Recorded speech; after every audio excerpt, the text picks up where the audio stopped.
Two civil rights icons, California Secretary of State Dr. Shirley Weber and Presidential Medal of Freedom recipient Dolores Huerta. We are indebted to both of you for your visionary leadership on so many important issues in California, in our country, and indeed the world. For decades, your commitment to the region has inspired countless others to continue and continues to resonate across the entire United States. I want to offer a special thank you to Dr. Weber and the California Secretary of State's office for coming to Fresno State as their first stop on a statewide tour to bring attention to voting rights. Make no mistake, we are at a critical time in the fight to secure fair and equal access to the ballot. One of the most fundamental rights is the right to participate in our democracy. Yet, the hard-fought victories of the past are once again under attack in the courts and in state legislatures across the country. New strategies of voter disenfranchisement are blatant and pernicious for the deliberate and cumulative effects. Through district gerrymandering, in their efforts to limit voter eligibility, to invalidate legally cast ballots, and legislative and judicial maneuverings to reassign the authority to certify election results. In these challenging times, it is crucial that all of our voices are heard and that we continue to advocate with urgency and with passion to protect our democracy. It is in this light that I am so honored to introduce California's exceptional Secretary of State and to welcome her back to California State University, her home. Dr. Shirley Weber is a true pioneer. She became a professor at San Diego State at the age of 23 and received her bachelor's, master's, and PhD from UCLA all before the age of 26. Pretty impressive. She retired from the Department of Africana Studies at San Diego State after 40 years as a faculty member and after having served several terms as department chair. She served 4 terms as a California State Assembly member, where she was a leading voice on social justice and equity. She also has a long record of accomplishment in improving the quality, affordability, and equal access to higher education. Dr. Weber was sworn in as Secretary of State in January, becoming the first African American to serve in that position and only the 5th African American to serve as a state constitutional officer in California's 170-year history. We are truly honored to host Dr. Weber this morning, especially on a topic of such immense importance. Please help me welcome California Secretary of State, Dr. Shirley Weber. Thank you. And thanks to your president, Mr. Sandoval, Jimenez Sandoval. We are pleased to be here at Fresno State and want to thank you for your assistance in helping us to launch this voting rights town hall that we hope to hold throughout the state so that many of you can participate at different times with different speakers, different topics, and different subject matter, but always focusing upon the right to vote. You know, I was a kid whose parents lived in Hope, Arkansas, and I left Hope, Arkansas when I was 3 because my father never had a chance to vote in Arkansas. He never got an opportunity to, my grandparents never voted in all of their life because they died before the Voting Rights Act of 1965. And so voting becomes extremely important. So when offered the opportunity to become Secretary of State, despite the fact that I was enjoying a wonderful career in the Assembly, I realized that this was a unique time and a unique opportunity for a voice of someone who knew what it was like to be denied the right to vote, but also a person who understood in communities when I lived in Los Angeles that there was very little to vote for, and that we have to have people who are going to not only represent us, but represent the kinds of issues that are important. And so it's that, and as a result of that, I decided to assume this responsibility as Secretary of State, with many parts of it. One of the most significant part is the elections and voting. And I am the official state election officer, ensuring the vote of over 20 million Californians to give the right to have an open and transparent voting process, and one that allows everyone who's eligible to vote. and to expand that eligibility so that basically at this point, every citizen in California who's walking the streets or sitting in a restaurant has the right to vote in California. We don't have the restrictive laws that others have. And if you saw yesterday on the news, the governor just signed into law a bill that makes voting by mail, your ballots that come in the mail, it becomes law now. Everybody's going to get it, not just because we had the pandemic. And also issues like voting centers and other kinds of opportunity, more days to vote, so forth and so on, so that we want to open this franchise to everyone. But in the midst of all of that, I'm ever conscious aware, and your president mentioned that there is a national movement in a different direction than California's going.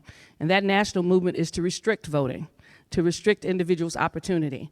And so I thought it was, being an educator, it gets in your soul and it never leaves, that the best cure to all of this misinformation is good information, correct information, information about voting, and helping you understand, but also helping our young people understand the legacy of voting in this country and what the Voting Rights Act of 1965 was all about and the struggle to retain it. So I'm very pleased to be here today with this program.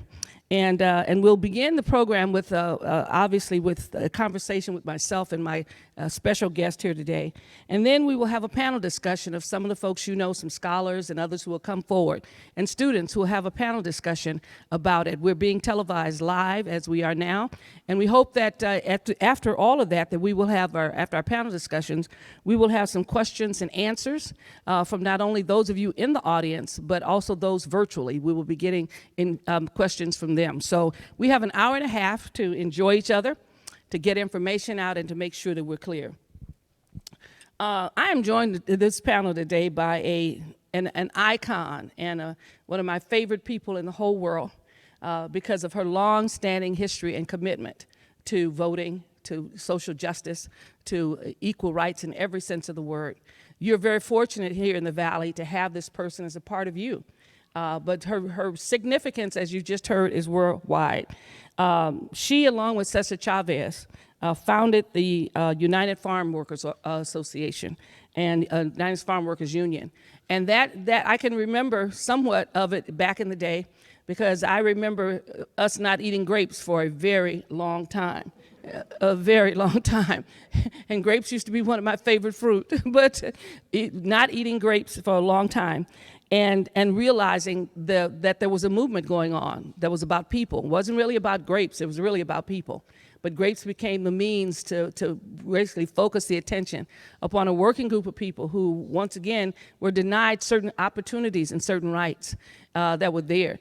And I understood that as a student at the time, as a student in high school and then a student at UCLA, because of the fact that my father was a sharecropper in Hope, Arkansas. And sharecroppers are like farm workers in many ways. They have very few rights, very few opportunities, and often cheated of their wages. And so it becomes important that we recognize that. Ms. Huerta today is the vice president and has played a critical role in all of the accomplishments dealing with voting rights, dealing with the farm workers' issues, dealing with labor for over 40 years, for 4 decades. An amazing contribution. In 2002, she received the Puffkin Newton $100,000 prize for creative citizenship, and which she used to establish the Dolores Huerta Foundation, an amazing foundation that still does the work. And she has some of her board members and her daughter here who are still actively involved, and she is too, in the Dolores Huerta Foundation. It is connecting groundbreaking community-based organizing to state and national movements together, and to register and educate voters, advocate for educational reform, bring about infrastructure improvements in low-income communities, advocate for greater quality for the LGBT community, and basically creating strong leadership development in this area. She has received numerous awards, and you've heard about them, the Eleanor Roosevelt Human Rights Award, and she's also, by President Clinton, she received that in 1998. But she got really the highest citizenship award that could ever be given in this country. She received the Presidential Medal of Freedom Award from Barack Obama, President Obama. And that's that's the highest honor you can receive as a citizen for the work that you've done. So I'm pleased to have with me today, would you give a warm welcome to Ms. Dolores Huerta. They're gonna do a video. Selma, Alabama, 1965. Sir, I don't need to leave. We have come to register to vote. If you can't vote, you ain't free. And if you ain't free, well, then you're a slave. We're willing to be beaten for democracy. Years of struggle came down to this climactic battle for voting rights. Before it ended, black and white Americans gave their lives. But would that be enough? You beat people bloody in order that they will not have the privilege to vote. When you deprive people of the right to vote being the very fiber of this wonderful quilt we call democracy, when you begin to tear the threads away, saying this person can't vote, that person can't vote, that person can't vote, the next thing you know, you will not have a democracy. The right to vote isn't partisan. It is an important part, and it's in fact the bedrock part of our democracy, that people own the agency to participate in their government. It's not static. It doesn't just stay free and open because it's a democracy. It's because every day you fight to keep it open. Every day you have to put your shoulder to it. We have to dream about the democracy we want to have. We have to say, whose side are you on in this fight for a robust democracy? Thank you very much for that. And as I said, we welcome with us Ms. Dolores Huerta. Dolores. Thank you, Dr. Weber. Thank you, Madam Secretary. Yes, thank you very much for inviting me to share this podium with you. And I want to thank the president of the college also for hosting us today. Let's give him a big applause, okay? For having us here today. Thank you. And, Secretary Weber, I actually had, I guess, a much more civic-minded growing up than you were able to, and your parents, because I was born in the state of New Mexico. And my family had been there for many generations. Everybody thought about voting. When I was 21 years old, you had to be 21 then. My mother took me down and registered me to vote on my birthday, okay? Because that was so important. My father served in the state legislature in New Mexico also. And there was actually another organization before the United Farm Workers that Cesar's House and I belonged to, called the Community Service Organization. And the first thing that we did when we organized, go out and go door to door to register people to vote. And back in the day, you had to have a deputy registrar that had to swear you in. And as part of that, being the political director of that organization, I was able to lobby a bill through the state legislature way back, I think in 1963, that you could register, anybody who was a citizen could register somebody else to vote. That you didn't have to go find a deputy somewhere to come and swear you in, sign an affidavit, et cetera, like they do right now in Texas. That's a kind of a system that they have in Texas, So I always say that doing the canvassing, getting people registered to vote, that is, I call it organizing 101. When you're out there telling people about what their civic duty is and explaining to them why it's important for them to vote. So, and today is National Voter Registration Day, okay? Happy Voter Registration Day, everybody, okay? But our local TV channel in Bakersfield, California, they didn't announce that. They said, no, tomorrow is going to be National Beer Day. So thank you for coming to the Valley because you were sorely needed here because we do have a disconnect here. And, we still have a lot of people, as you know, here that are still not registered to vote, that they don't understand the importance of voting.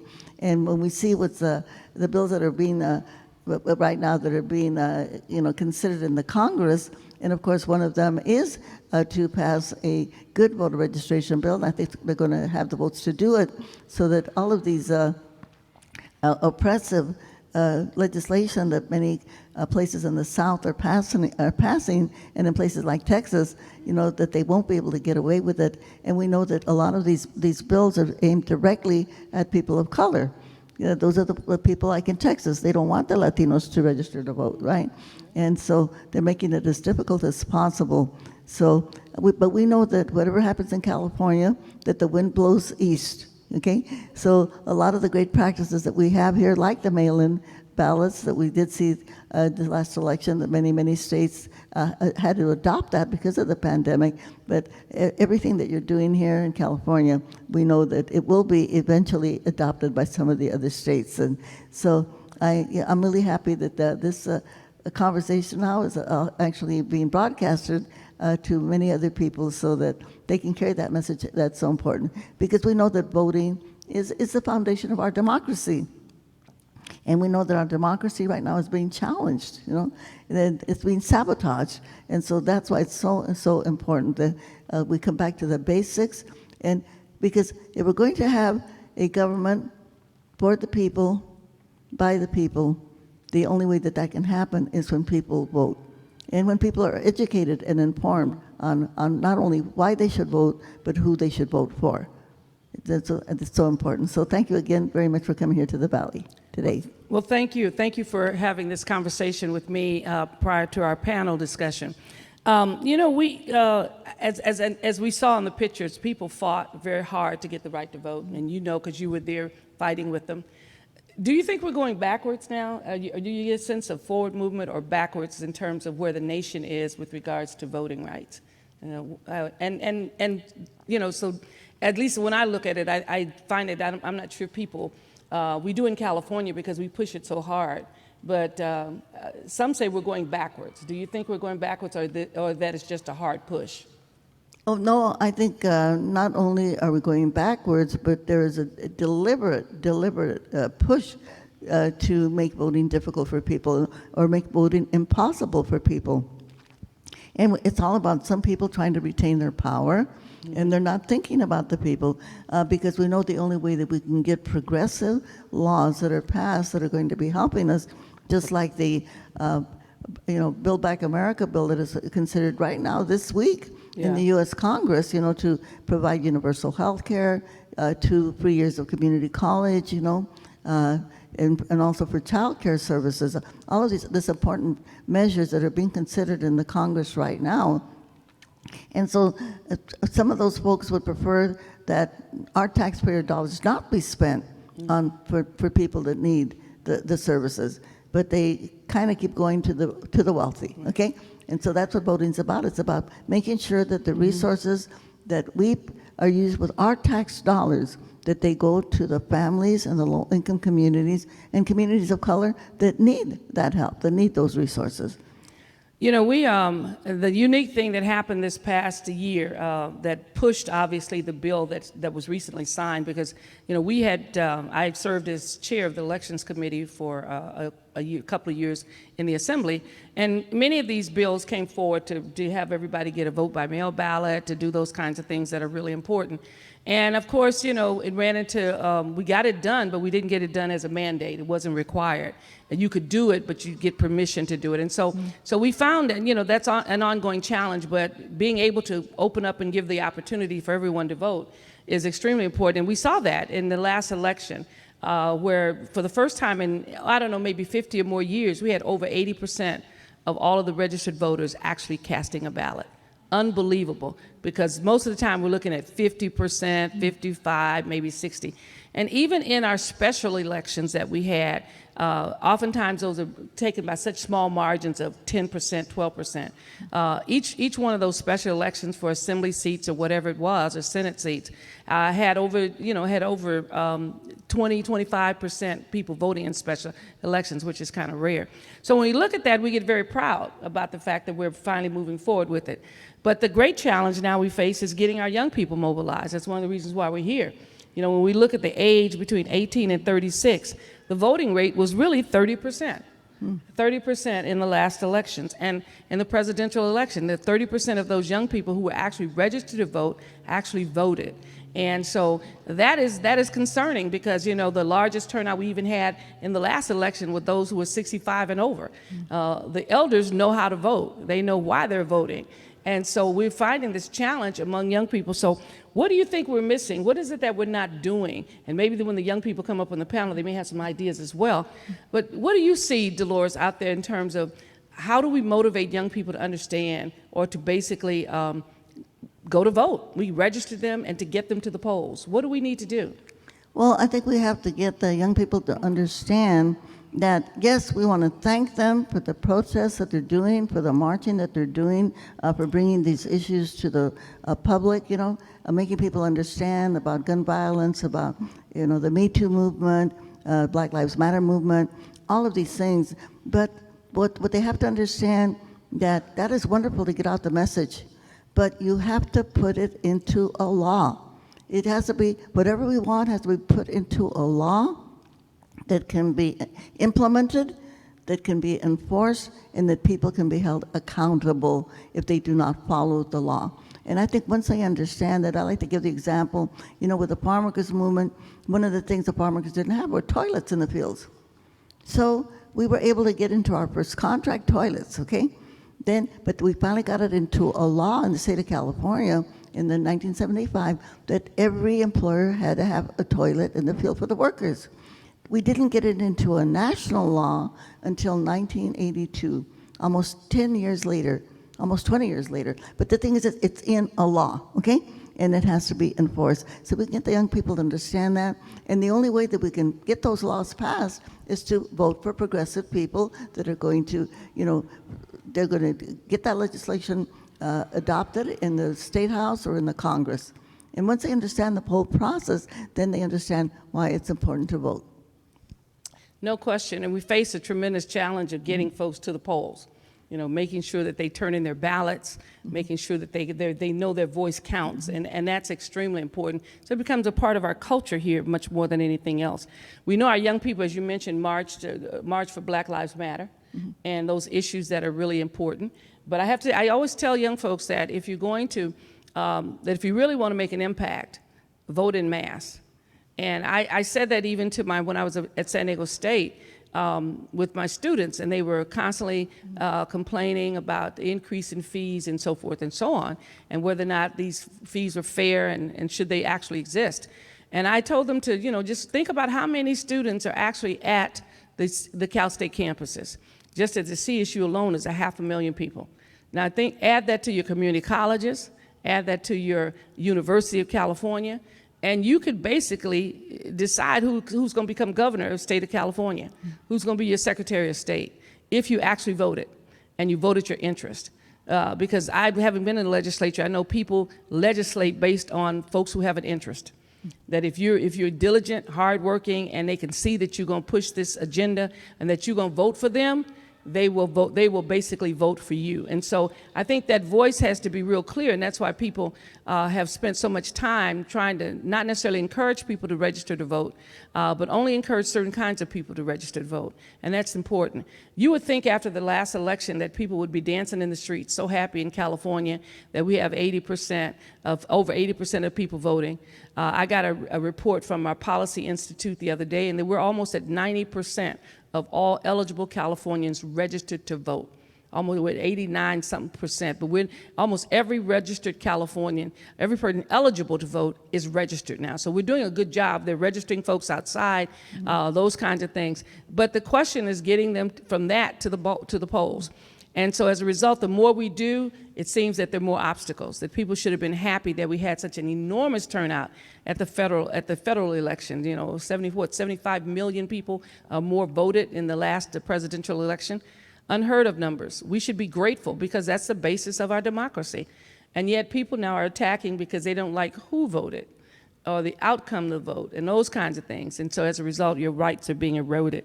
We want to make sure that, California is, it's interesting. We have 22 million registered voters in California, 22 million. We're registering every day. And you know what? This is more folks registered to vote than the entire population of New York State. But less in the last election, less than 14 million people voted in the recall election. A good turnout, but not great enough in terms of people having distances. So we consistently ask ourselves and ask you too, what are we missing? What are we missing in motivating people to go to the polls? People should be motivated not just by the negative, but by the positive, about what they think can happen and the good things that are there. Dolores, during your era, there was a lot of nonviolent protests that created the farm workers movement, and also the right to vote. We know the Selma incident and all those things were all based on the right to vote. It's interesting, wanting young people to understand this, the whole civil rights movement had really two big issues. One was the right to vote, and the other one was the integration of schools, creating educational opportunities. The other things happened, sitting in counters and so forth and so on, but the big push and the hardest push was really the right to vote, because voting is such a powerful act. And people know there are consequences for voting. There may not be consequences for sitting at a diner's counter with others, but there are consequences for people who vote. And so we want to make sure people know that. Can we still fight this battle? Some say a lot of young people say, well, this nonviolent period worked well in the past. Can we still fight this kind of battle in terms of protests in this environment in order to round the rights to vote? Do you think we can? Oh, absolutely. And not only that, we have to. But I want to say this, that I think, I like to quote Abraham Lincoln, who said that the ballot is more powerful than the bullet, okay? So when we talk about nonviolence, and I like to say this to people when I talk to them about registering to vote, when we think of, for instance, all the attacks on the Latino community that we got from our prior president, well, the way that we get back is by voting, okay? The way that we get back is by voting. When we talk about elections, we think about the state legislature, we think about the Congress, but also, I'm glad that you mentioned the education issue, because our school boards, the people that are on the school boards, we just passed this bill here in Sacramento to have ethnic studies in our high schools. Well, we got to make sure that that's actually implemented. Like I said before, it's a law, but you got to make sure that they actually put it into action. And so the people that we elect to our school board, they're the ones that are going to, enforce those laws. And so we have to stay on top of them to make sure that that happens. We have to see how the budgets are being spent. Is that money that they're getting from the state, is it going to the low-income children? Is it going to the English learners? Is it going to the foster kids? The way that the state is mandated that happen. But if somebody isn't there in the room and say, I want to see your budget, and to make sure that the people that are elected to that school board, that they are the ones that are going to make sure that the money that they are getting to educate the students, that it's actually being used to educate the students. So when we think of voting, don't just think of the governor or the Congress, think also your local school board, your local city council, your local water board. We passed a big law in California that we want to clean up our water. But you know what? You've got all these little water districts up and down the state, and they have to cooperate to make this happen. So the voting affects our lives every single day. So we have to think about that, because the laws that are passed, they affect our lives, they affect our community, they affect our families. Well, thank you. And as you know from the history of Ms. Huerta, she's been on the front line basically raising these issues for over 50 years. And so have many of your neighbors and your parents and grandparents been raising these issues of the importance of voting, and that it should become a part of your culture. And hopefully we will transfer this legacy to young people, so that when they're registered to vote at 18, they understand the opportunity, but also the responsibility. And it gives you an opportunity to build your community, to build your schools, to build your environment. All the things that we see that we think are important are all tied into our ability to vote. And we should never let anyone take that from us. As is happening across the nation, there's more restrictions placed on individuals, not allowing you to take too many people to the polls at once, wanting to shut down voting on Sunday at 12 because churches were bringing busloads of people to vote. As people found solutions to some of the challenges that were being faced in communities, others are trying to take it away from us. And we in California should be very, very cautious, because we have a legislature that keeps expanding the right to vote. And people in California want that. Prop 17 that passed last year, I was one of the co-authors on that bill. And when it passed before the public in terms of voting rights of those on parole, we had over 40 or 50,000 people that we sent a letter to out of my office that says, congratulations, you can now register to vote. We no longer keep people on parole from voting. That's a powerful thing, because at this point in California, the only person who cannot vote if they're a citizen is a person who is sitting in a state or federal prison, not a jail, not a county jail, but a prison. So that restricts, so as a result of that, that is the only folks in California who are ineligible to vote, who are of their sound mind, and those kinds of things that you have to have. But we need to understand that, and we need to spread that out, because so many people think that if you've committed a felony, you can't vote again. They think if you're on parole or probation, you can't vote. You can in California. So we've expanded that franchise, and that's why we're seeing more and more people register to vote, because they know how powerful it is. We're going to end our session, but we'll be back for take some questions and answers. But this is extremely important, and like I said, I was so honored that your president, Mr. Jimenez Sandoval, agreed to us to come to Fresno. It's one of our first of many town halls that we'll have around the issue of voting, because I think you need to be equipped. You need to understand what the Voting Rights Act of 1965 was all about. It was not about giving you the right to vote. It was ensuring that you would be protected from any other kind of obstacles to keep you from voting. No literacy tests, no poll taxes where you got to pay money in order to vote, no land requirements to vote, a host of things that people had put in place. And we still have in this nation an awful lot of states that do not allow ex-felons to vote, and or people who've been on parole. You have to go through a lot of changes to get yourself back to vote if you've committed a felony. Not such in California. Once you've done your time and you're out of prison, you can then vote in California. And we want to keep emphasizing that to those who may have some poor information about who's eligible to vote. We're going to bring up, I want to thank Dolores for being here with me. We're going to come back. We're going to bring up a panel of folks who are going to come, and led by your Associated Student Incorporated president, I believe, and she's going to lead this panel of scholars and to discuss the issue of voting. And hopefully you'll get your questions ready and prepared, those of you who are online, as well as those who are currently here to answer and Ms. Huerta and I will be back to answer any questions you might have, to give you additional information, but to keep this conversation going. So once again, thank you so very much for us. We're going to call up the panelists who will be coming up now to take our seats and basically begin the discussion from the panels.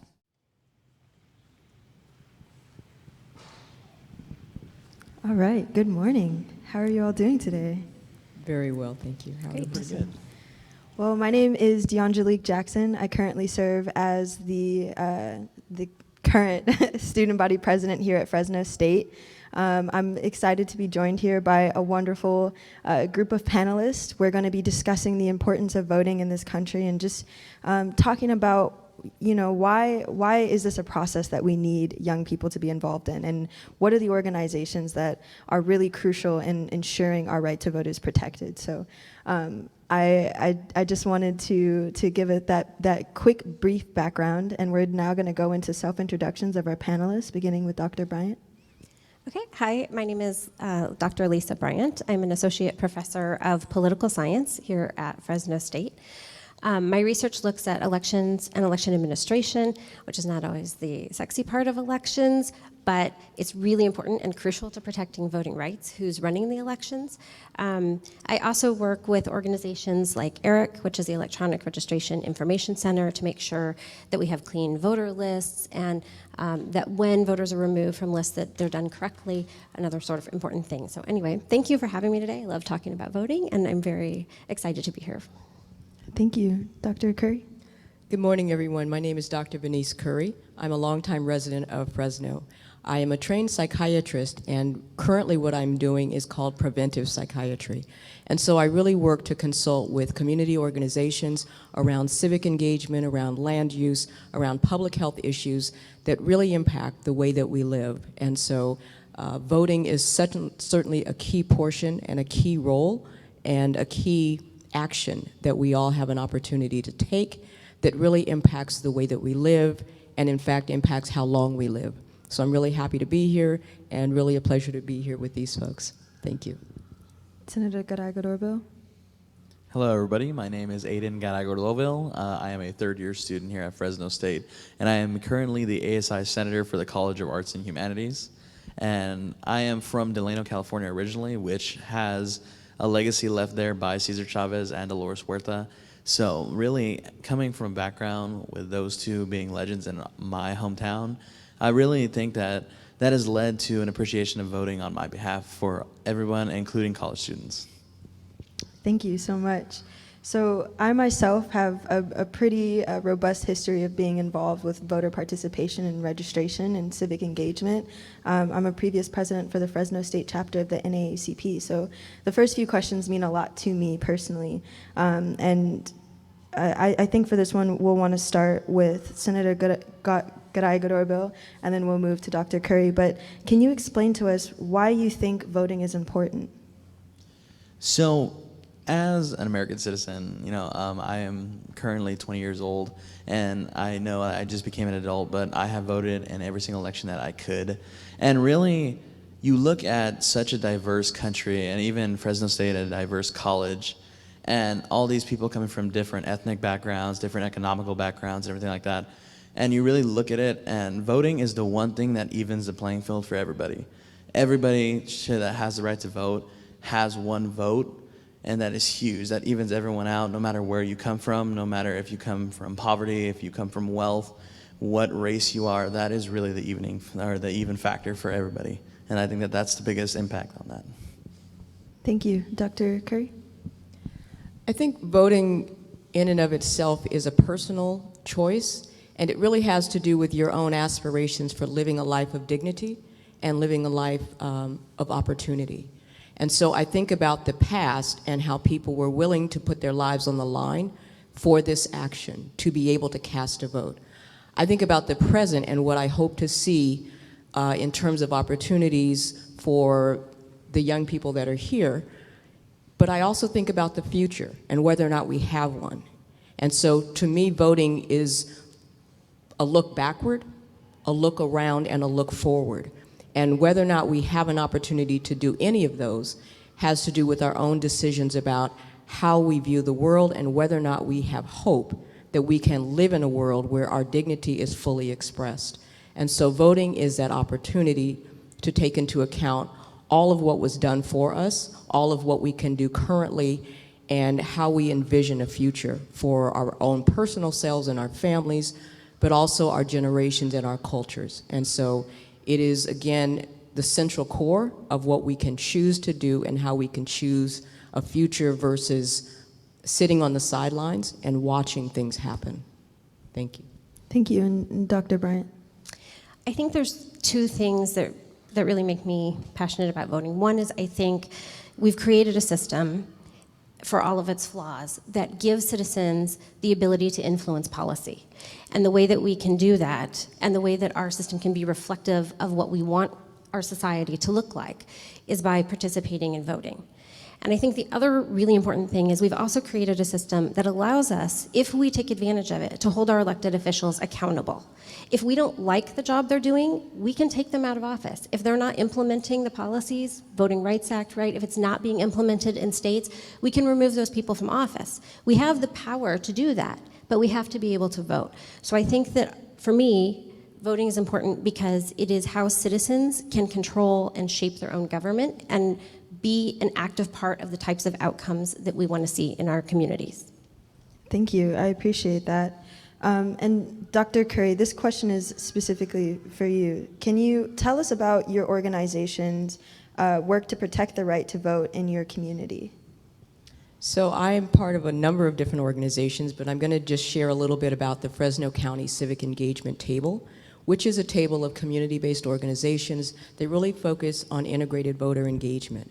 So what that means is that rather than parachute into a community 2 weeks before an election and say, hey, I know you're registered to vote, we want to make sure you go out and vote, the idea is to be in the community on the ground consistently, really listening to what people say are their priorities, figuring out a way to partner, and really making the case for here's how we can change what you want to change. Here's how we can create equitable policy so that we all have a stake in the improvement of our communities.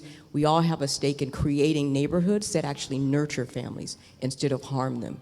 And so the organizations are representative of our demographics here. We have Latino-led groups, we have African American, we have Asian American. We really have the full gamut because we can't leave any person on the field. We have to include everyone, and we have to build coalitions that make sense and that are understanding that just because we don't technically look alike, A lot of our experiences are similar because we are all marginalized in some form or fashion. And so collectively, we have much more ability to shape policy. We have much more ability to reach the totality of our communities and talk about the things that are similar versus the things that are different. We have slightly different fights, but one thing we know, people of color are being marginalized in a way that really harms our communities for the long haul. And we don't have to look any further than the COVID numbers to see who has excessive death. And we know why that is true. If we just look backwards, we can look at the communities, how they were constructed, what are the opportunities that have not been available, and who continues and perpetuates that. So our organization really works to be on the ground, community organizing, knocking on doors, phoning, talking to people, community meetings. But the goal is to build power. The goal is not to just get people to vote, but it is to recognize as a collective we have more power than those who are currently leading, currently elected, who are not listening to our voices in our communities. So our work is to do that work consistently, 365 days. We call, we knock on doors, we conduct surveys. In the 2020 election, we reached 40,000 voters. We had 73.5% of them say, yes, I'm going to vote. But we don't leave it there. We go back to them, and we go back to them, and we go back to them. So that is the work that we do, and I'm proud of the work, and I think that it makes a difference. I would agree with you, absolutely. So in 2018, the midterm election, we saw the highest turnout of young voters come to the polls in 2018, and in 2020, we saw an unprecedented amount of voters overall, with over 2/3 of our country participating in our electoral process. And that leads me to my next question. What can we learn from our historic fight for voting rights when working to protect the right to vote in our communities? And Dr. Bryant, we'll begin with you. I think, so in 2018 and 2020 are interesting, right? Because I think that one of the things that we can learn from the past and we can see, and that was probably reflected in 2018, is that when there are threats to communities and when there are perceived threats, so whether it's democracy itself that's at stake, whether it's groups in the community, the Latino population, immigrants, things like that, when there's a perception of threat, then that might motivate people based on, and I think it triggers sort of thinking about the past fight for voting rights and what voting is and what those fights were about, right? Because yes, it was the right to vote, but it was also about the ability to protect communities. And I think there were a lot of things going on in those elections in particular that motivated people to vote. But I do think that perceptions of threat to particular communities and then democracy itself were big motivators in that election, in those elections, I guess. I think that knowing that there are actively people trying to suppress the right to vote in places is also a big motivating factor. And again, it triggers those ideas of not wanting to go back to people not having the right to vote. Choosing not to vote because you're not interested in an issue, because you're too busy, things like that is one thing. But being told you don't have the right to vote might very much motivate people to actually show up at the polls. So I think that that's something that we can learn from the past. And maybe it's not a great strategy to try and tell people you're not going to have rights. And Dr. Curry? Yeah, I think that people vote when it makes sense to them, and they vote personally because they feel like there's something that's going to happen that's going to benefit them and their families. And so I personally think you want to make the case for why voting is in your best interest, why it's one action that you can do that is going to make a difference that makes sense to you. And so as much as I may think about how important the past is and the ways that people struggle to get the vote, that may not be what resonates with young people today. It may be that you don't want to pay higher tuition. It may be that you want sidewalks or parks in your neighborhood and you currently don't have any.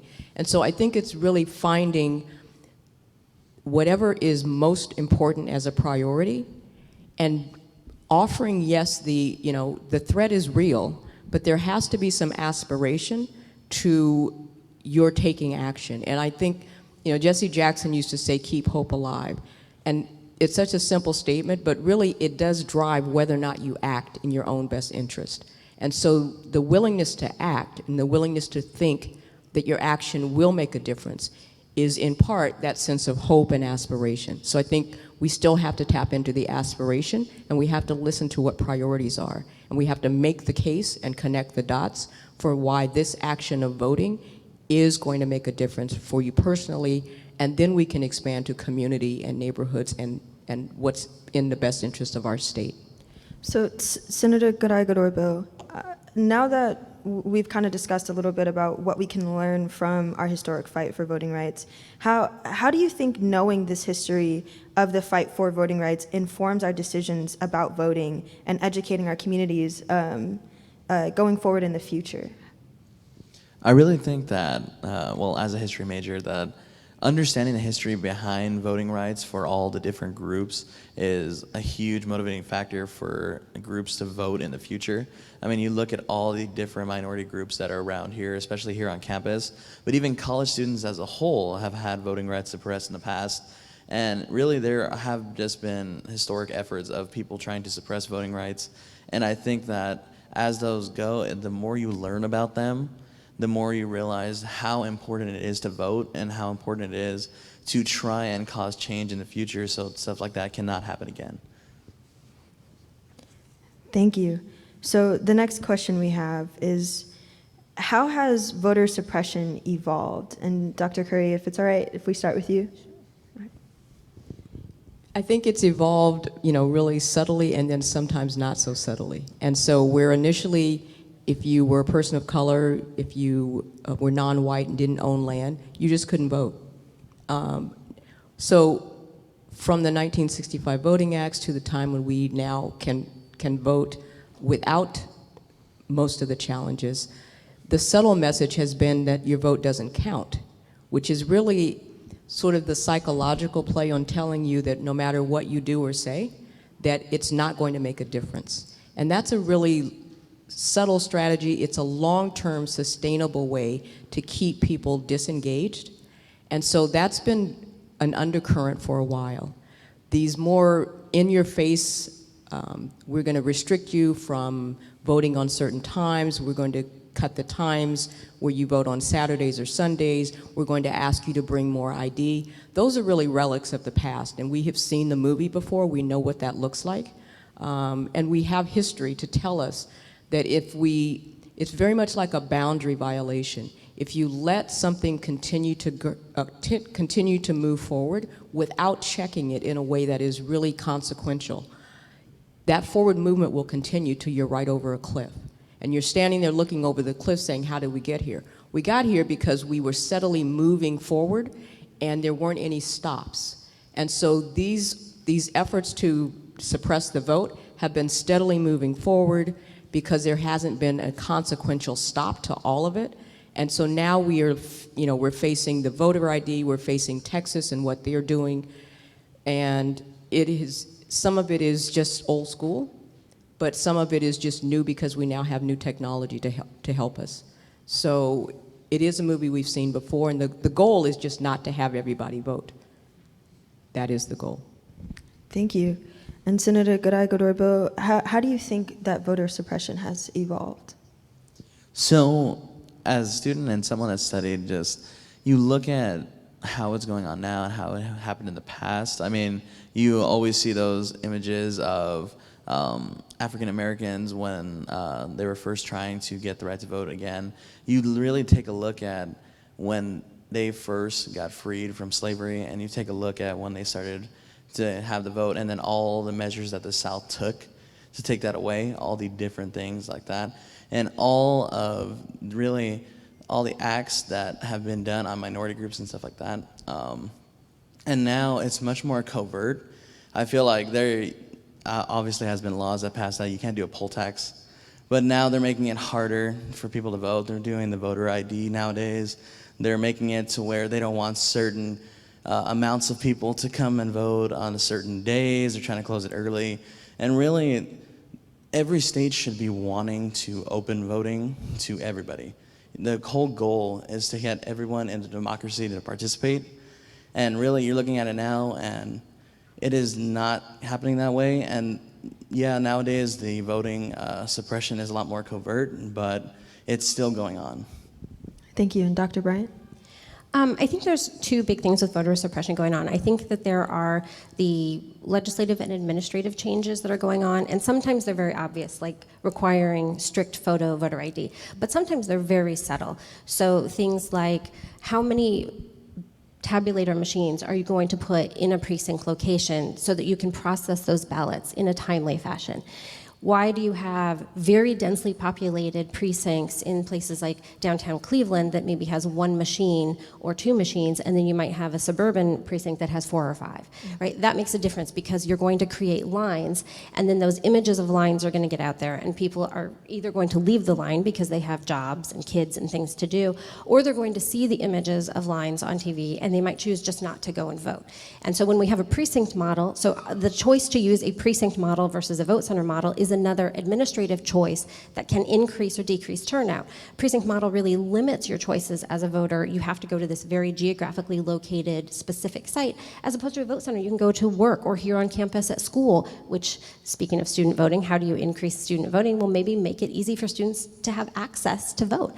So I think that's one thing that happens, and that's where we see voter suppression happening in, like you said, both of you, a more covert way.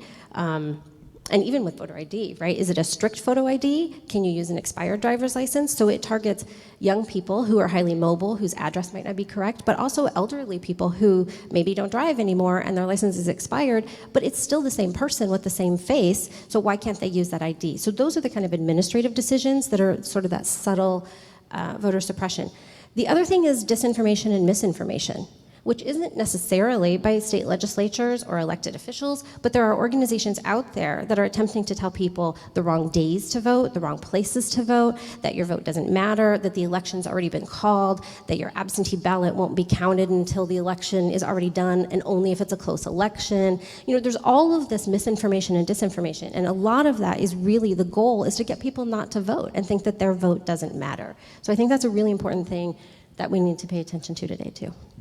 Thank you for that. And just to transition quickly, so I have been lucky enough to be a part of some other efforts that I believe do tie in with voting. For example, in the summer of 2020, I was the lead organizer for the Black Lives Matter protest here in Fresno, California, which garnered over 3,500 attendees and was the city's largest, most peaceful protest. I've also been lucky enough to work on a bill in October of 2019, AB 963, which puts a civic empowerment coordinator on every public university's campus in our state to help increase voter participation and turnout. So that kind of leads me to my next question. You know, what else can we do, and what other ways in voting can people participate in our political process in order to make a difference? And Senator Garagorloville, we'll start with you, and then Dr. Curry, we'll come to you next.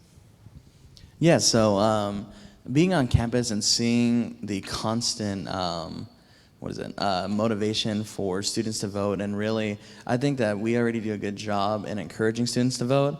However, I really think that we should discuss the importance of it more, because I feel like, especially students, especially people that I've talked to, they really don't feel that their vote counts, because of course there's hundreds of thousands of people here in the United States and everything like that, and they feel like, oh, you know, my vote missing won't hurt. But the thing is that even your vote will count, and maybe it's not significant in the national presidential elections, but on a local level, that is much more important. And really getting people to vote and influence local or politics on a local level, because that is what affects you immediately, and really encourage that and show them like, hey, your voice does matter here in the community, is probably what we should be focusing on. Thank you so much. And Dr. Curry, in what other ways than voting can people participate in our political process? Well, for those people who are too young to vote, we can still reach out to them in preparation for the time when they can register to vote. So I'm a big proponent of going to middle schools, really talking to young people before they can pre-register at 17. Because what we want to do is establish a new culture, that voting is a process and that you have full opportunity to take part in it, and here's why it matters. And so if we think about what young people see when they do vote, if we think about student elections and how people, practice the agency of voting. We can highlight that and elevate that to the point where people understand there's value in that. There's value in you making your own decisions for yourself. And so we can start younger. We can do more targeted outreach. We can make sure that when people get registered to vote, that we actually have a way to make sure that they can participate fully. And that's, we have numbers that say Fresno County should look more blue, even as we move towards that. But there's the gap in participation. So again, there's that level of connecting what are the priorities and how do we make the case that voting matters to individual people, because when it matters to you individually, you're able to talk to others about recruiting them to becoming lifelong voters. So we have to make the case in a different way. We have to hear what the priorities are, and we have to keep adjusting. And I think we tell the story historically of our own personal reasons why we vote, and we use that to not only recruit people, but we also highlight what the successes look like. And so often we talk about what happens when you don't vote. We need to talk about what happens when you do and how we win, and how that becomes a recruiting tool, and how this whole process of voting is a way to continue to engage and continue to move progressive ideas that matter to people on the ground. So making the case in a stronger way, making it more personal, and just being more creative with the strategies that we have. Thank you. And lastly, Dr. Bryant, in what other ways can we get people involved in our political process?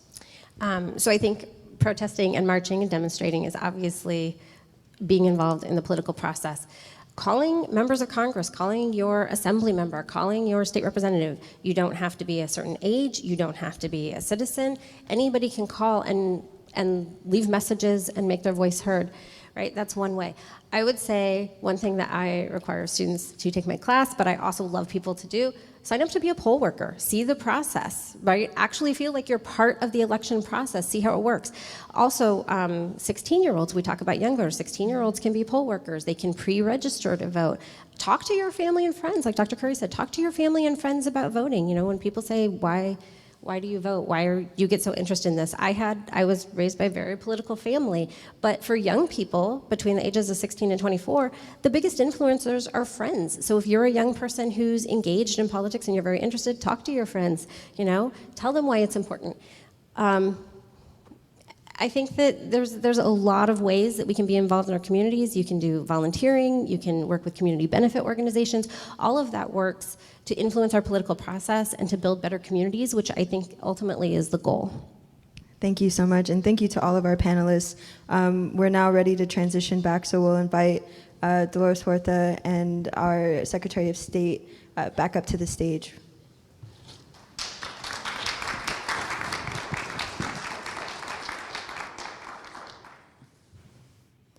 All right, so we're now going to begin our Q&A portion of this event.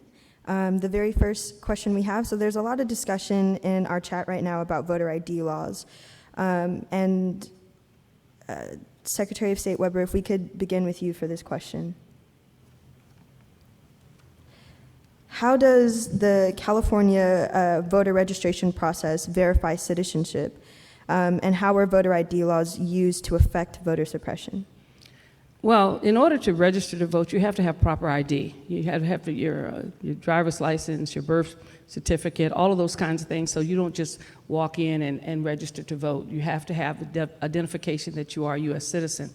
And as a result, the process then becomes very easy for those who are registering to vote. You can register online. You can also register when you get your Department of Motor Vehicle, when you get your license renewed or get licensed for the first time, you have an opportunity to register to vote.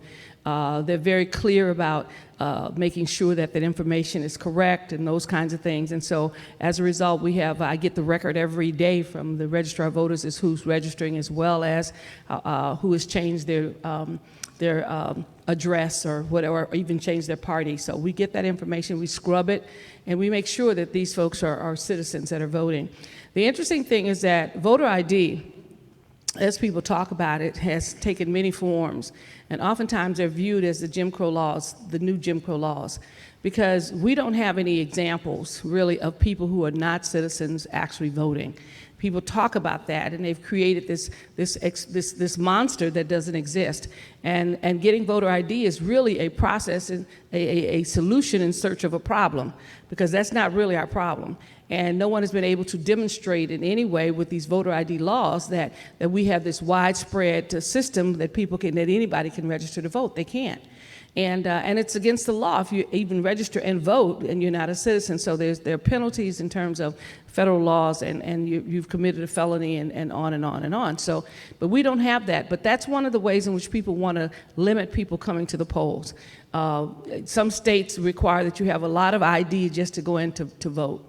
Part of that now is to try to see that you don't do absentee ballots unless you have a notarized statement from a notary or from some other form of information. So what happens is that we don't, it's clear across the nation with all the allegations of fraud and deception and so forth and so on, all the counting and recounting of ballots, all the examination of ballots. You can go to your registrar of voters, I think he's still here, I see him in the back, and go to their office, and there are people who can actually watch the process, watch the verification of signatures and so forth and so on. And with all of that, people have not come back with this huge situation that says our systems are broken, that that people don't have a way of verifying signatures and verifying voters. So adding another layer, it's like anything. You keep adding layers to a process. It makes it more difficult to do, which is unnecessary because you don't have a problem. If we had a problem, we'd be solving that problem. We don't have that problem. But what happens is that when it was done in Texas, a lot of folks lost their opportunity to vote, because if you're required to have a birth certificate, what if you were like me, born at home by a midwife in Arkansas? Fortunately, my uncle was one of the physicians who came through periodically and basically registered everybody and got us and said, yes, she was born on so-and-so day. But there are an awful lot of people. I don't think my dad has a birth certificate. I mean, those are things that you just don't have, that some generations don't have. And so we saw in Texas a lot of folks who had been voting for years who were actually citizens, born in the United States, couldn't have been born anywhere else, actually were denied opportunity to vote because they didn't have a birth certificate or something else. But if they had had a gun registration license, they could vote in Texas. So those are the kinds of things that become arbitrary in terms of what people think is important, how you're going to keep people in, how you're going to put people out. We saw in Florida when the people passed a law that says, okay, you can vote once you've been a felon, you can now vote. Well, they came up with something new. Oh, but if you owe some money, you can't.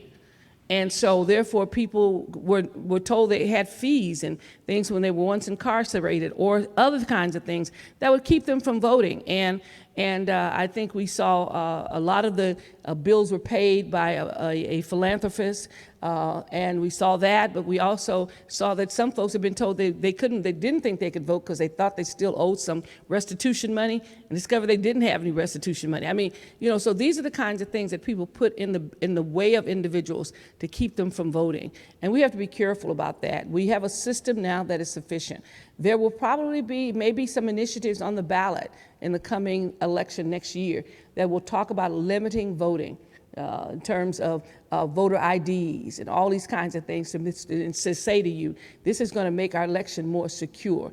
It may make it more exclusive in terms of the fact that it has excluded a lot of people in the process. So we have to be careful of all these new things that people come up with to find a solution to a problem that doesn't really exist. Thank you. So this next question will be for Dr. Curry and for Dolores Huerta. Are there any good resources of best practice and guidance on doing the work in local civic engagement? So Dr. Curry, if we could begin with you. Yeah, I think there are existing historical accounts of what works in terms of community organizing. I think that it always has been that you, as a community organizer, you go to listen to people, you go to understand priorities, you establish common ground, and then your goal is to partner and to work towards developing a plan of action and then implementing that plan. And so I think in terms of voting and how we proceed to engage people on that level it's the very same practice of going into communities and talking specifically, understanding what the priorities are, making the case for why an elected official, or understanding which elected official would be responsible for that issue, and then making the case for understanding how to look and see who is voting in your best interest, who has been performing in a way that protects your community, protects your family, versus those that are in opposition to what you think is most appropriate for you. And so the best practices are really built on community organizing, and I'm certainly going to leave that to Ms. Huerta to really talk more about that. Thank you, Doctor. Well, I think we need to do a lot of work on civic education, and I think it needs to start in elementary schools. You know, there's a group in Orange County, what they have before the pandemic, they have what they call Kinder Caminata, where they get all of the little kids in kindergarten, and they take them to one of the community colleges and they do a march, okay? And they have little hats that have the year that they're going to graduate from. At the end of the march, they all get to vote. They get to vote for Mickey Mouse, Minnie Mouse, Donald Duck, or Goofy, okay? But it's kind of to show them what the voting process is. And right now, I think a lot of people do not understand why the voting process is important. I have spoken to many groups in huge auditoriums, and I'll ask, especially students, how many of you know who your state senator is? You'll have a couple of hands go up. How many of you know who your local state assembly person is? Of course, they all know who the president is, okay? That's who they know. But we need to really start doing civic education starting at the elementary school level, so that kids starting in school will understand why voting is important and how to vote. A lot of people don't know how to vote. When they get their ballot, and we see this in our Latino community, they think it's an examination. They think that they've got to fill out every little, every little bullet point in there, and that if they don't, that they're doing something wrong. And so, like they say in Spanish, no quieren quedar mal. They don't want to make a mistake, so they don't vote. And so we have to say to them, look, this is how you vote. You don't have to vote for every single person. You got somebody's name on that you don't know? It's okay to leave it blank. No, vote for what you know, but also ask people that you trust. Inform yourself, or who are the best candidates, okay? So listen and see, like Dr. Curry just said, if they are with you on the values and the issues that you stand for. So when we talk about voter registration, I like to use the word voter education. We heard today from Dr. Weber that people that are no longer, or that they are on parole, that they can still vote. Well, a couple of years ago, they couldn't do that. So a lot of people don't know that. So we have to take the time, take 10, 15 minutes to inform people that they can vote, how they should vote, and give them all of the procedures, and take that inhibition away from them, so that they're not afraid of voting. A lot of people are just afraid of voting, or that they think that their vote doesn't count. And we can give them stories, okay? We know that the city councilwoman from Kingsburg, right here, that she won with, I think, maybe 10 votes or something. So a lot of candidates only win with 1 or 2 or 3 or 4 votes, So they have to understand that their vote really does count, that their vote does matter. So we just have to take the time to do it right. Do it right, inform them, educate them how to vote and why it's important. Thank you. So many online viewers are thankful for this panel and this event. What can they take away from this discussion? What are the marching orders to increase voter participation among young and marginalized voters? And this is a question for all panelists, so if you need me to repeat it, I definitely will, but we'll begin with Senator Garagorloville, and then we'll just go down the line. Can you repeat the question? Yeah. So many online viewers are thankful for this panel and for this event. What can they take away from this discussion? What are the marching orders to increase voter participation among young and marginalized voters? Yeah, so I think the biggest thing to take away from this panel is that voting, of course, the whole thing is voting is the importance of voting, but really your voice matters. You as an individual need to vote in order to get your voice heard by everybody, and if you are marginalized as a group, as a lot of us are, the one way to really even the playing field and really get your voice heard amongst others is by using your right to vote. Thank you. Dr. Curry?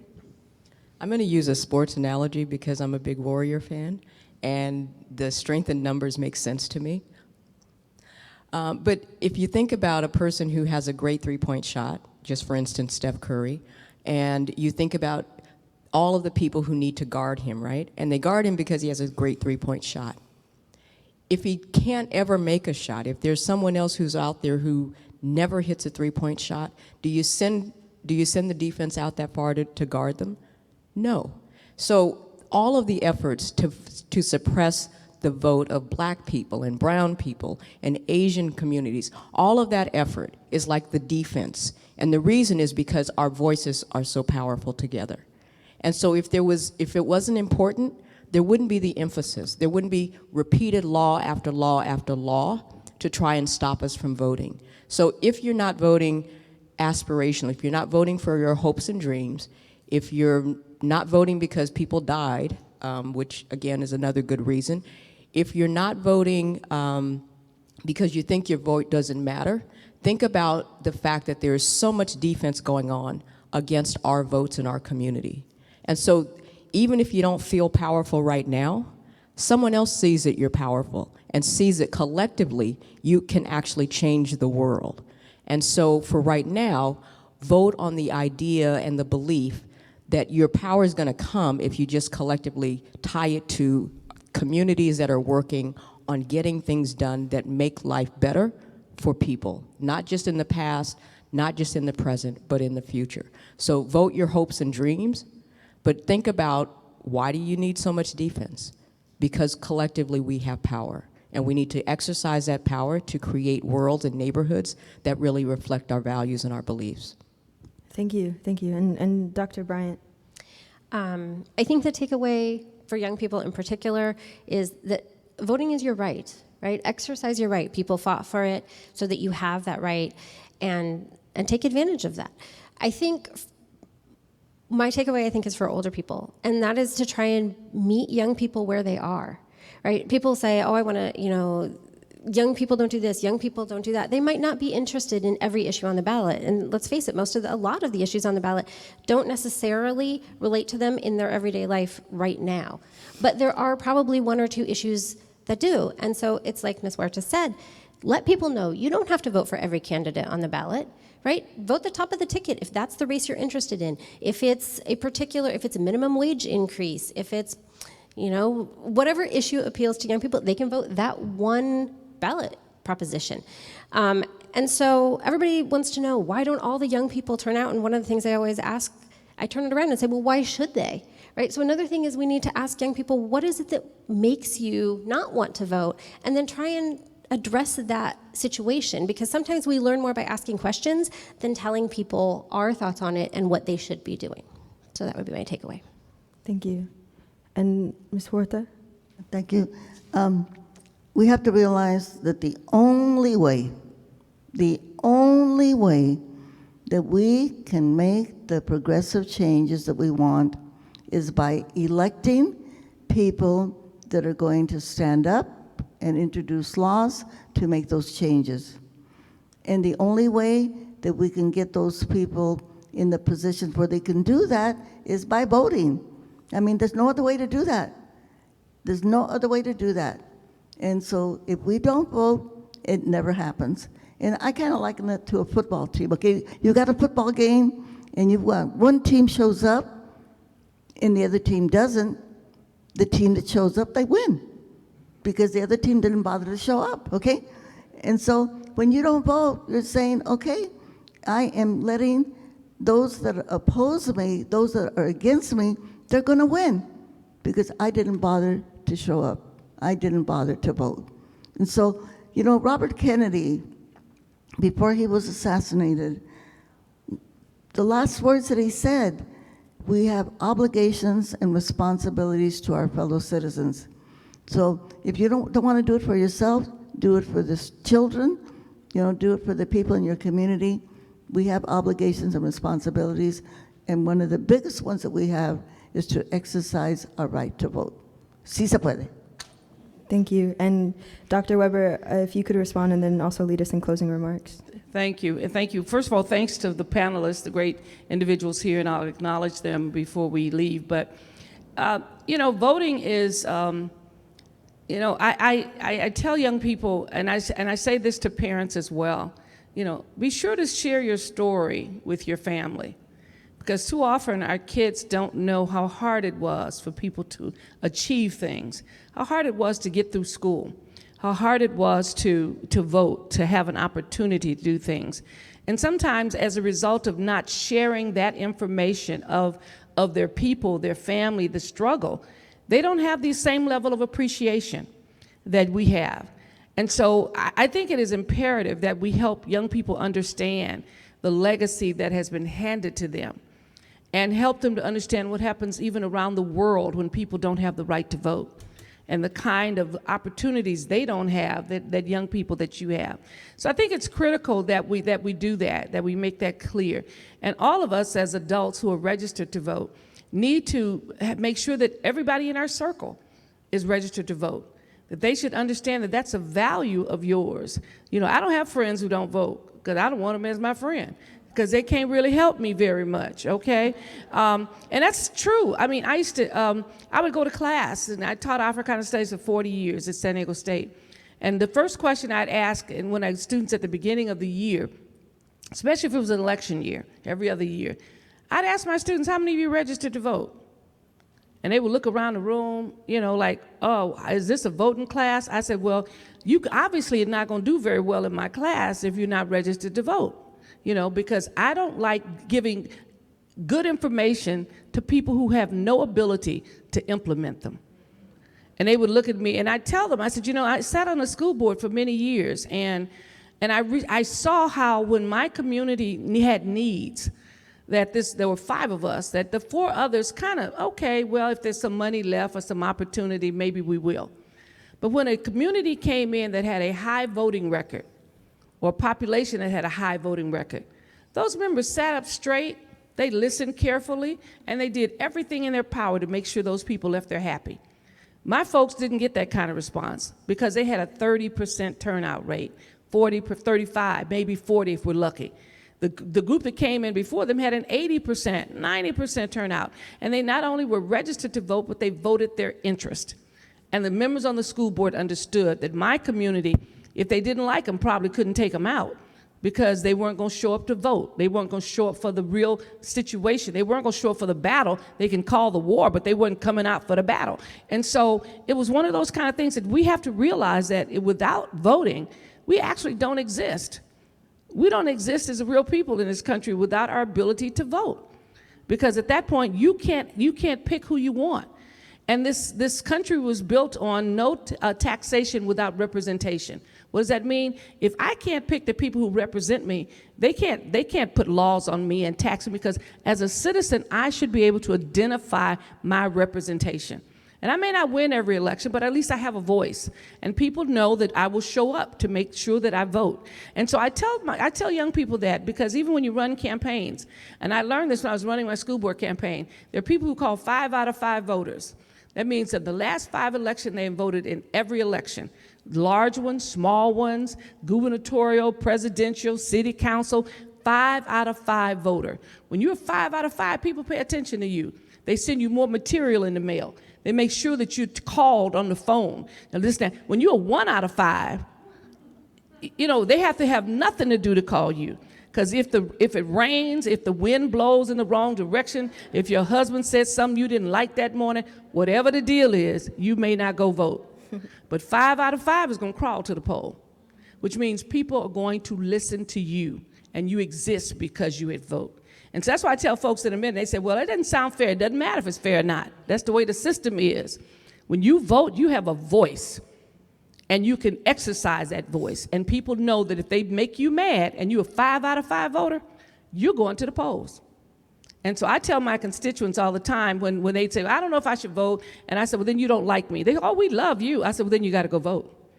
Well, and I tell them that. I said, because your love means very little to a politician without a vote, okay? You like the things I do, I can only do it because you vote for me. And so that becomes important. And so I give this to folks sometimes in the harsh reality, because I've already given them the rosy stuff about the democracy and how the world operates and why we vote and all that kind of stuff. Then I have to give them the hard facts. Politicians don't even look at you if you don't vote. You're not a voice. You don't count. And sometimes we think it's the people who gave the most money, but keep in mind, the man who gave you the huge contribution only has one vote. You gave him nothing, you got one vote. So it's an equalizer in terms of power. So we have the responsibility of helping young people understand, and our neighbors and our friends. And so I encourage you to register everyone who comes to your house. If you give them any food, make sure they're registered to vote. If they're in your class, make sure they're registered to vote. You know, eventually they'll stop coming to your house if they have not registered to vote. But you make that important, because that's important to you, because you're trying to make sure your community's safe. You're trying to make sure your families are safe. You're trying to make sure your voice is heard. And how could that happen without voting? And so it is extremely important to me, as I said, as a kid from sharecroppers who were never allowed to vote in the South. And my father had to become an adult before he could vote in California. That voting was important, so important my family turned our house into a polling place. And for years, people came to 351 West 45th Street to vote in Los Angeles. We didn't have youth centers nearby or anything, but my mother's living room turned into the voting place every election. Primaries, general elections, city council, you name it, they voted in our living room. And my dad thought it was so important he would not let them vote in the garage. He says, too many spiders and bugs in the garage. They came into the living room because this was a powerful act to be able to vote. And my mother was in charge of a precinct until the day she died. It was just that powerful to be able to say to her children and give us a legacy, voting is important. And all 8 of us as young people, family members, were registered to vote, and we try to make sure all of our nieces and nephews and everybody else is registered to vote and goes to the polls. So I want to thank you, those who are in here with us today, those who are who are virtually listening to us. This is an important discussion, and it's not necessarily about a particular person getting elected or whatever. It really is about enfranchising, making sure that everyone here knows they have the right to vote, and they should exercise that franchise on behalf of themselves, on behalf of their children, and on behalf of all of those who fought so hard to give us that. I want to thank the president of this campus for being here with us, not only just welcoming us, but staying for the conversation. Thank you so much to President Jimenez Sandoval here at Fresno State, and for the entire Fresno team that's been working with my staff to make sure that everything was set up and everything was appropriate for us. Surely have to thank my good friend Dolores Huerta and the Dolores Huerta Foundation. Always a pleasure. When she heard I talked to her about doing things in the Valley, she was the first who says, come to the Valley first. Come here first. We need you to come. And I said I would, and so my staff immediately got to work on it. I want to thank our amazing moderator, a young leader here at Fresno State, the ASI president, Angelique Jackson. Thank you so very much. You give us inspiration by your presence and by the fact that you're leading us in this conversation and leading this campus in the efforts to register students. I want to thank Dr. Lisa Bryant, who's an associate professor of political science. I've seen her work. I want to thank you for being here with us today and sharing this information, but also thank you for leading this campus and the students here to make sure that they're registered to vote. I know this campus is involved in our registration bowl, our voting bowl. We want to, and I know they're fighting hard to beat out some. Chico State, I think, is leading at this point in terms of registering folks. They're fighting hard to make themselves number one. But we have a competition among all of our CSUs and UCs and private institutions, and so hopefully Fresno will shine in that particular effort. I want to thank Dr. Bernice Curry, who's the coordinator of Fresno's County Civic Engagement Table, and her team that work with us. Thank you so very much for taking your time this morning. And I'm going to get this guy's name wrong because everybody else has it, so I don't want to seem brilliant. But anyway, I believe his name is Gagai Gordo. Gagai Gordo? No. Bill. Bill. He has another name. Okay, say it for us now so we can get it correct. It's pronounced Garagorloville. Okay. Want to thank you for being here as a student and a student leader. Want to thank, obviously, those who are dealing with the webcast and beyond for their work and audio efforts and visual services that are here. Our registrar voter from Fresno County is here. Thank him for coming. Thank you for coming and registering the people to vote today. We really appreciate that. I want to thank my team. Seldom do people thank their team, and I think they're all floating around here working. I know I see Janelle in the back. I believe Denise is somewhere around here, Denise Green. Tamara Raspberry is somewhere around here. Who else is here that I see at this point? Who? Joe is here in the back, okay. And who's that? I can barely see. Adam is here. Who else is here? Who did I miss? Oh, LaKenya George is here on our team. So we have a lot of them wanted to come see you. And I told them, I said, we can't bring more people than Fresno has. So we have to make sure that we're not the biggest constituents. But they wanted to come here. This is their first one. We're going to do several of these throughout the state and across the nation to make sure people know that California believes in voting, that California believes that there should be voting and that every person should have a right to vote and that their vote is their voice, and we do not plan to silence the voice of the people of California. So as the Secretary of State, Shirley Weber, I'm honored to represent you as your Chief Election Officer for the state of California. I'm honored to be here with you, and thank you so very much for spending time with us this morning. Have a good day. When we vote, we win, okay? When we vote, we win.